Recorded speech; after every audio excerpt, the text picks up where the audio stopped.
Just focus on the one thing and branch out from there. First piece of invaluable advice I got from Stephen Budd just a few minutes ago while I was talking to him. Welcome to the session, Stephen. Great to have you on board. How are you? I'm good, thank you, Emmett. Excellent stuff. Hey, well, thanks for joining us once again. And let's get straight into it. Would you like to maybe start off by sharing with the business community out here a bit about what your business is and what kind of services you provide? Yes, I have several businesses, but the key one is managing record producers. And the record producer is the guy who goes into the studio with the artist to record with them, to get them focused, to deliver the kind of musical project that they want to create. And it's a highly skilled business. And I'm an agent stroke manager for 30 record producers and songwriters. So my role is to find them the right artists to work with, and I'm selling their services to record companies, to artist management companies, and to artists directly. So it's primarily a management and service business for record producers and songwriters, and all of the background that has to go along with it. So dealing with all the day-to-day of the structural elements of recording and making music. Interesting. And as you're saying that, I wrote down the phrase over here that you seem to be a person that's quite a connector. Are you creating opportunities for people, music producers, managers, etc.? Would that be correct interpretation? Very much so. I think that my absolute key core skill is about connecting people, and it's about spotting what people need and then finding their solution for them in a way that makes them feel comfortable and within budget and in the time frame that they want to do it. So you can't just throw any record producer at any particular artist. There's a whole set of skills that that producer has which are Ah, appropriate for the needs. Different artists have very, very different needs at certain points in their career. They might have different musical needs, musical style needs. They may have technical needs. They may have arrangement needs. They may need songs written for them. It's a whole plethora of different aspects of making music. And, we aim to try and make great records with the best, possible producers that we sell to our clients. fantastic. Sounds really interesting. I mean, it's a whole new board game, the music industry, and it seems as if you're at the crux of it all. And however, I know there are some principles in business which are universal across all areas of business. And that's what I want to delve into. Some of the business principles you've picked up that our listeners here today could maybe take away to run their business, no matter what kind of business they have, whether they're running a car fixing garage or an accountancy practice. Principles are principles. So touching on this principle about holding the key and being a connector. I mean, what would be your advice to business owners out there who are quite insular and, get into the office, do their work, leave, earn a good living, and that's it? Whereas a person like you is all about connecting to create opportunities. What advice would you give to business owners out there about, going out there, connecting and creating opportunities? Well, I think that, often people think, why should I go and attend this event? Or why should I go and do this, you know, Hmm. um, seminar or conference, etc., etc. And I often think that, but inevitably, I find myself creating contacts and creating possibilities for future work that over the years have built up and allowed me to sort of spread the name of my business far and wide in a way that has been extremely valuable to the ongoing development of the business, Mhm. So I'm a great, and it sounds like a cliche, but I'm a great, great believer in the value of networking. But you've got to do it intelligently. It's like there are market segments that you want to sell yourself in and be, omnipresent within, Mm. becoming the name on the door that people recognize as being the specialist in the area that you are. I think that's the key. And if you can create that presentation, that understanding, that aura of being the specialist, right? Mm. That's going to give you a great deal of kudos and weight, and especially stick in people's minds when it comes to them wanting to use your service or your business, you know? So it's about how to get people to understand that you are the specialist in Mm. that particular area. And all my focus over the years was getting people to understand that if ever they were in the circumstances that they wanted the services of a record producer or a songwriter, that I'm the person that they need to come and talk to. So Fantastic. That is the that, crux of so that's much. been the key focus. Mm. And I can see that. I can see that just by looking at the nature of your business, where you're almost like a consultant to pretty much anyone in business with 40 years of experience, by becoming a knowledge base for things. Almost turning that saying is not what you know, is who you know. You're kind of bringing both of them into equilibrium. It is what you know, and it is also who you know. And becoming the expert of the industry, becomes a great connector. So great bit of advice there for people listening in here today. Next thing I want to touch on is you mentioned earlier on that you've got multiple businesses. Yeah. Now, people often find running one business to be a monster in itself. As the business grows, responsibilities grows, they've got to deal with staff problems, systems problems, all sorts of customer problems, etc., etc. Because you've probably got that times several. And talk us about how you go about managing several businesses where things can be, where fires need putting off in all sorts of different angles and shapes. Well, obviously, one of the key ones is that the hires that you make, the people that you have working for you, you better be hiring people that, can really deliver what they're supposed to deliver and that you trust them to do that, and it's creating that relationship of trust.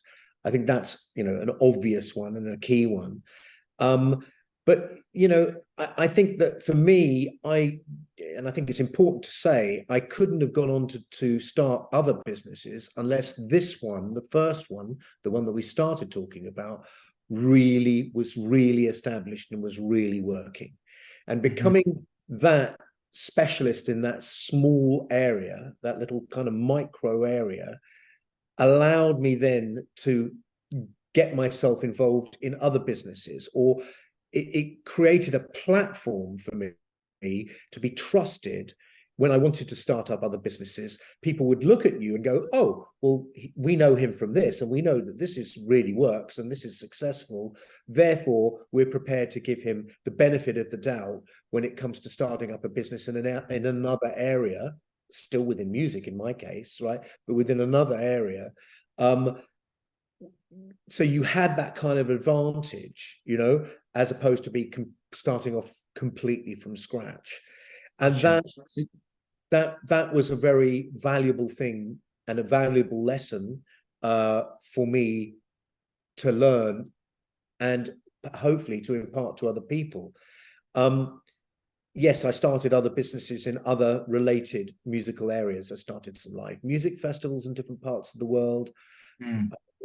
Being the chairman of the trade association for music managers for a number of years, and have run successful and continue to run successful consultancy businesses for music and tech, where music meets tech. None of that, I think, would have been able to happen unless I'd really kind of specialized in that one particular thing. And then to try and answer your question, there's no magic to it.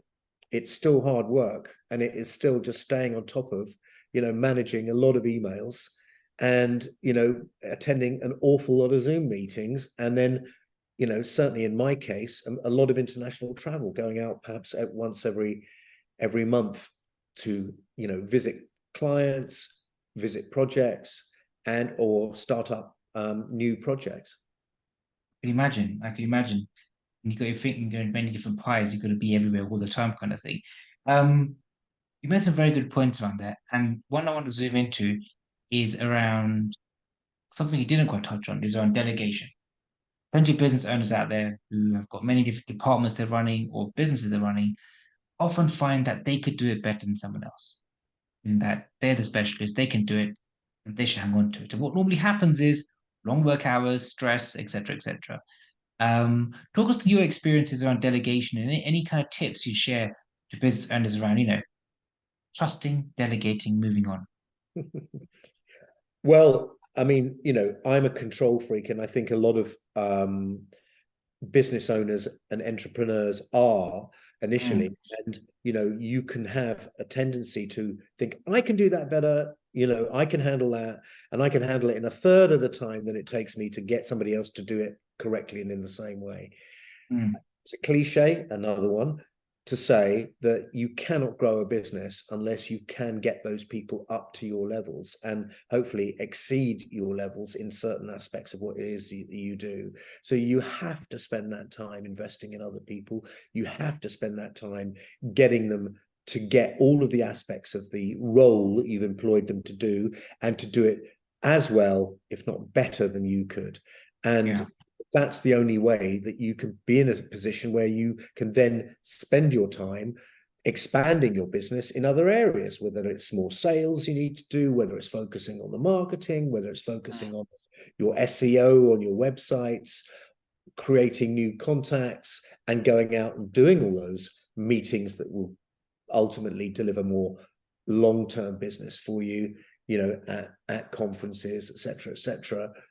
You need to be freed up in order to be able to do that. So you better have somebody and be prepared to put that love in to grow their skill set to cope with. Mm. Really invest in your team members and not see it as a chore but a privilege, because some people don't have any, so they have to do it themselves. And if you do have team members, really invest in them because they're only going to make your life easier.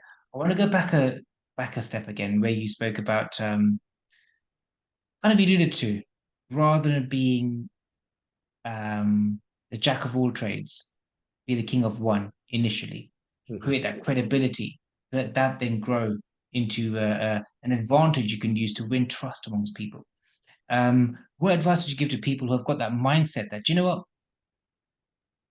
I could do everything, and I want to cover the entire market, and if I got all these ideas, I'm gonna run out of time to go and plant all the seeds right away. I just got to do everything all at once. I've seen as a business coach that a lot of times solopreneurs often fail when they try to do everything themselves. But to hear it from an experienced person like you, who's actually been there, done that, what advice would you give to people about their mindset when they just want to be everywhere all the time, wanting to do everything? Well, I mean, the advice is good luck. You know, uh, it's extremely unlikely that you'll be able to make the kind of progress that you need um, Mm, to get to the next level. You know, I think that going back to what I said earlier, finding one thing that you can become the specialist in, that you can absolutely smash, and for people to turn around and go, he's the expert in that, right? Even if it's a niche little market, or if it's just the local market for where you are, where you're based. mm, When you're hiring an electrician, you want the best electrician who's really going to do that job, who's really going to be reliable, the one in your area who's going to turn up on time, get that work done, right? yeah. So as an electrician, you want to become known as that person, the most reliable person, the one who says what he's going to do. Mm. Your reviews nowadays are all important to you, and they have to be genuine, because people can sniff fake reviews. Fake reviews, absolutely. So I think whatever business you're in, if you can find that particular niche that's slightly different from what other people are doing, Mm, um, that is absolutely focused around you becoming the best um, provider in that market segment, doesn't matter how big it is, how small it is, right?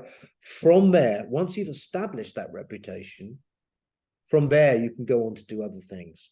mm. Reputation first, kind of thing. Creating that reputation for being the I best. think I think so. I think credibility, and your reputation, your credibility for delivering, is absolutely the most crucial thing for you to grow your businesses. And if you wanted to start other businesses too, you want to be able to turn around, if you want to start a second business, and say, look, I did this with my first business. This is why you should trust me to invest in me, or trust me to work with me.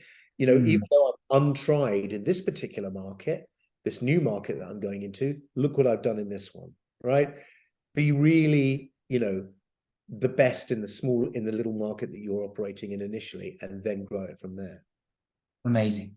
Sounds so inspiring. And I kind of summarize it into that saying, which I've heard reading a book somewhere along the line, is that credibility leads to visibility, which leads to profitability. I hadn't heard that before, but that sounds great to me. Or you can steal that line and use it wherever you may please. And hey, it's been absolutely a massive pleasure talking to you, Stephen. Thank you very much for your time. Some real good gems you've shared, which I'm sure is going to rub off onto many people and help improve their business as well. Thank you so My much for your pleasure. time, Stephen. Good to meet you. Good to meet you too.